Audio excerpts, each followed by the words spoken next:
राज्यात पुढचे 3 दिवस उष्णतेच्या लाटेचा इशारा, मध्य महाराष्ट्र आणि मराठवाडा आणखी तापणार.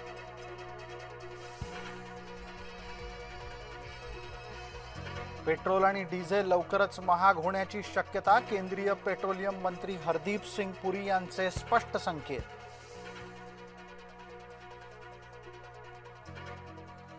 सोने आणि चांदीची खरेदी कमी व्हावी म्हणून केंद्र सरकारनं कर वाढवला. सोने चांदीवरील आयात शुल्क 6% झालं 15%.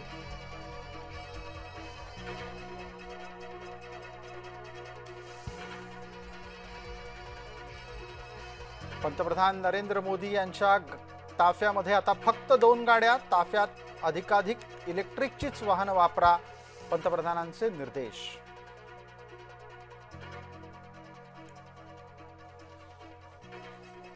सर्व मंत्री आणि अधिकाऱ्यांचे मंजूर झालेले परदेश दौरे रद्द, मुख्यमंत्री फडणवीसांनी दिले आदेश.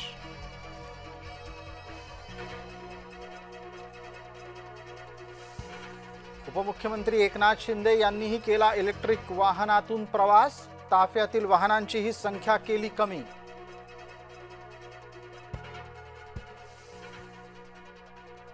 नीट परीक्षेच्या पेपरफुटी प्रकरणात शुभम खैरनार सीबीआयच्या ताब्यात, मंगळवारी रात्रीच शुभमला मुंबईत आणलं.